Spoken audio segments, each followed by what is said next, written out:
আজকের দিনটা একটু আলাদা ছিল। আকাশ সকাল থেকে গোমরা মুখ করে বসেছিল। কখনো আকাশে রোদ দেখা যায়, আবার কখনো বৃষ্টি দেখা যায়। আমার তো অনেক দিন ধরে ছাদে যাওয়া হয় না। আজ খুব মন চাইতেছিল ছাদে যাই। যে পরিমাণে গরম পড়ছে, ছাদে তো অনেক বাতাস। ইচ্ছা করতেছিল ছাদে গিয়ে একটু বাতাস খেয়ে আসি। আমরা সবাই মিলে যখন ছাদে যাচ্ছিলাম, তখন কিন্তু আমাদের সাথে করে আমার অর্ডার করা আমসত্ত্বর আচারের বয়ম নিয়ে যাচ্ছিলাম। ভাবলাম ছাদে গিয়ে আচারটা খুলে দেখি। ছাদে গিয়ে যখন দাঁড়ালাম, তখন দেখলাম প্রচুর পরিমাণে বাতাস। মনে হচ্ছিল আমাদেরকে উড়িয়ে নিয়ে যাবে। তারপর আমরা ছাদের সিঁড়ির মধ্যে বসি। তারপর আপনাদের খালাম্মা আর আমার মেজো বোন আমসত্ত্বর বয়মটা খুলছিল। বয়মের উপর দিয়ে আচারটা দেখে আমার খুব লোভ লাগছিল। আমার বোনকে বললাম, তাড়াতাড়ি বয়মের মুখটা খুল, দেখি আচারটা কেমন। আচারের বয়মের মুখ খুলতে যা হলো, আমসত্ত্বর আচারটা থেকে এত সুন্দর গ্রান আসছিল, আর আমসত্ত্বর কালারটা দেখতেও খুব সুন্দর লাগছিল। এই আমসত্ত্বগুলো আমি অর্ডার করেছিলাম ভিলেজ ফুড প্রোডাক্ট এই পেজ থেকে। এই আমসত্ত্বটা এমন একটা আমসত্ত্ব ছিল, একবার খাওয়ার পর মন ভরতেছিল না, বারবারই খেতে ইচ্ছা করছিল। এই আমসত্ত্ব আচারগুলা একদমই ঘরোয়া পদ্ধতিতে তৈরি করা হয়েছে।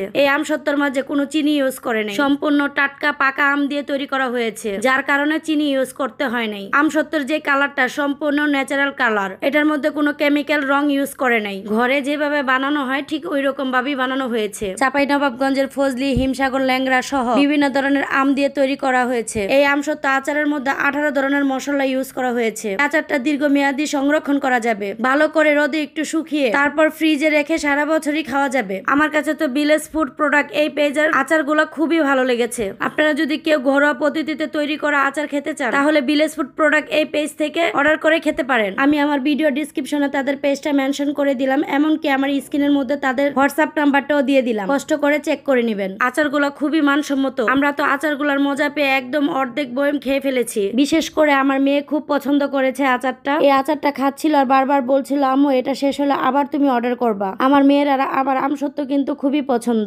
আমসত্ত্বের যে কালারটা, এই কালারটা দেখলে তো জিভে পানি চলে আসে। আচার দেখবে আর কারো মুখে পানি আসবে না, এটা কখনো হয়? আচার দেখলে কম বেশি সবার জিভে পানি আসে, তার মধ্যে যদি হয় এই ধরনের লোভনীয় আচার। আচার খেতে খেতে লক্ষ্য করলাম আকাশটা পুরো মেঘলা হয়ে গিয়েছে। এতক্ষণ প্রচুর পরিমাণে রোদ ছিল। মেঘলা আকাশটা দেখতে এত সুন্দর লাগছিল। আকাশটার এই সৌন্দর্য দেখে আমি আর ভিডিও না করে থাকতে পারলাম না। হঠাৎ করে নদীর দিকে চোখ গেল। ওই দিকে তাকিয়ে দেখি ঝুম বৃষ্টি হচ্ছে, কিন্তু আমরা যেখানে দাঁড়িয়েছিলাম সেখানে কিন্তু বৃষ্টি হচ্ছিল না। আল্লাহ তাআলার কি নিয়ামত, এক জায়গায় বৃষ্টি হচ্ছে, আরেক জায়গায় বৃষ্টি হচ্ছে না। তার কিছুক্ষণ পরে আমরা যেখানে দাঁড়িয়েছিলাম সেখানে বৃষ্টি হচ্ছিল, তাও আবার ছাদের এক সাইডে বৃষ্টি হচ্ছিল, আরেক সাইডে বৃষ্টি হচ্ছিল না। ভাবতে অবাক লাগে এই পৃথিবীটা কত সুন্দর করে ডিজাইন করেছে। সবকিছুর জন্য আল্লাহ তাআলার কাছে শুকরিয়া আদায় করছি, আলহামদুলিল্লাহ। আপনাদের খালা মতো বৃষ্টিতে ভিজে গিয়েছিল, আমি তাই মাথাটা মুছে দিচ্ছিলাম। 2 মিনিট বৃষ্টি হওয়ার পরে বৃষ্টি থেমে গিয়েছিল। বৃষ্টি থেমে যাওয়ার পর আমার বোনরা আর আমার মেয়ে এখানে দাঁড়িয়ে দাঁড়িয়ে এই জিনিসটা দেখছিল। আমাকে বলতেছিল, দেখো নদীর মধ্যে মনে হচ্ছিল ধোঁয়া উঠতেছে। আমি তো দেখে পুরাই অবাক হয়ে গিয়েছি। শুধু যে একটা জায়গার মধ্যে ছিল তা কিন্তু না, 3-3টা জায়গার মধ্যে একই অবস্থা।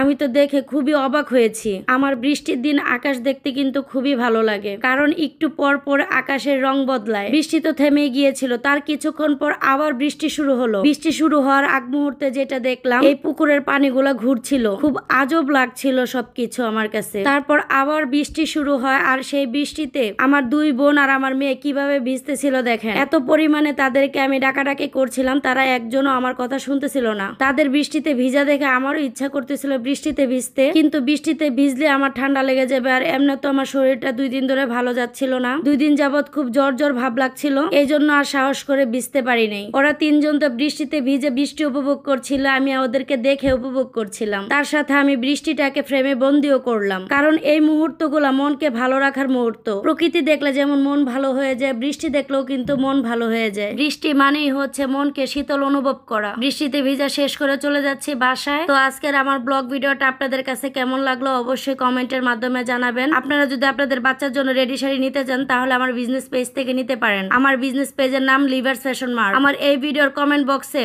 আমার বিজনেস পেজের লিংকটা শেয়ার করে দিলাম, কষ্ট করে চেক করে নেবেন। তো সবাই ভালো থাকবেন, সুস্থ থাকবেন। আজকের মতো আল্লাহ হাফেজ, দেখা হচ্ছে পরবর্তী ব্লগে।